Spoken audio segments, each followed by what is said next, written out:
What I'm going to do is basically talk about a day in the life, and the reason I think spatial in agriculture is slightly interesting is because it involves the whole world, the whole organic world, organisms coming in and out of WA, and what we need to do about that in terms of protecting us from what's happening in the rest of the world.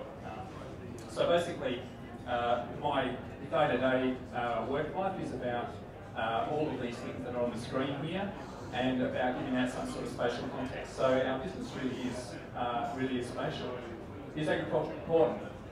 Who gives a rats? It's about primary production. So we do have some contribution here to the state's production. We do have some importance in the scheme of things. And in this day and age where we're talking about the mining industry in particular, agriculture still plays a pretty big part in the world. So we cover a lot of area. That's part of my spatial business, if you like. And I need to know about what's coming in and out of every property that you see there, what's happening with those properties and what sort of issues are going on there. So we spend a lot of our time trying to make people aware of biosecurity and other sort of issues to do with agricultural production. We do that through mapping, but we do that through a whole lot of other information, and we keep a track on how much impact we're having in that area. We also use that information to help us raise alerts, a bit like Maurice was talking about with the crowdsourcing idea. That's something that I see a huge growth of in agriculture. We need to be alert to those sorts of issues, and those things will trigger responses which make my daily life hell in some cases. Here's a good example of someone's nice house wrapped in glad wrap down the bottom there. That's what happens when you get a nasty beetle coming through a pore and you need to try and spray it. So to do all that, we need to have a whole lot of information linked together, and spatial is really at the core of what we do there. So the sort of things that I have to do on a day-to-day basis is make those connections between different parts of the business, but really where it matters. Here's an example of the sort of thing we do where we pick up a quarantine issue and we drop it back to a property and pick that up. We might send someone out to have a look at that sort of issue. So it's really the business end of what the department does. The fun bit is that we get to collect that all information all over the state. Gives me a copy of a helicopter over part of the Pilbara. And apart from spotting diprotodon skeletons in the mud somewhere, we also produce some maps of where we've got some issues. So in this case, this is the largest weed infestation in the southern hemisphere. Whoa. Basically, that means that we've got a huge issue like we do with locusts every now and then, another one this year, where we've got to track what's happening day to day. We've got to send people out and spray those things. We run an operations centre, and as you can see, mapping is really right at the heart of all that. So I do feel the pressure from time to time when we need to go to the guns, as we like to say. So in our agency and a lot of other big departments like that, the business spatial end really does matter. It can make a real difference. How do we make that work across a department like ours? We've got what was 1,500 people is rapidly shrinking. We've still got a huge amount of capacity. People can and do set up their own systems. We've got lots of scientists, they love to get into all that sort of thing. And the collaborative environments we have now just lend themselves to that very well. We've got to think about how usable technology is. We spend a lot of time designing systems, building them, and they get signed off, that formal project management process, but they're still not used. Why is that?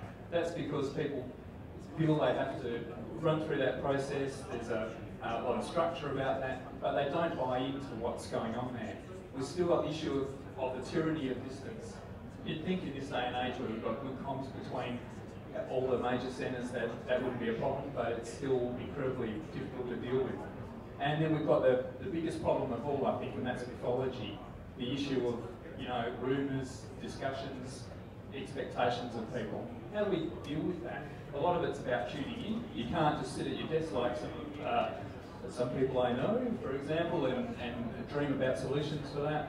You've got to tune in, you've got to get out there, you've got to get amongst it, you've got to get your hands dirty, and you've got to listen and be in tune with what's happening in the coffee room.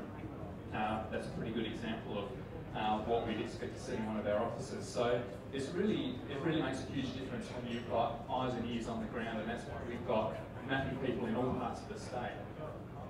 I often talk to people about the issue of trying to turn the Queen Mary.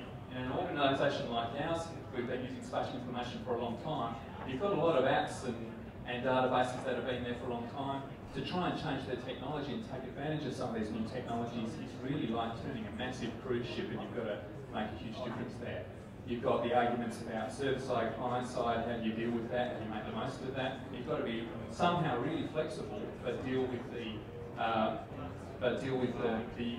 integrity of the information in the background, and that could be incredibly difficult.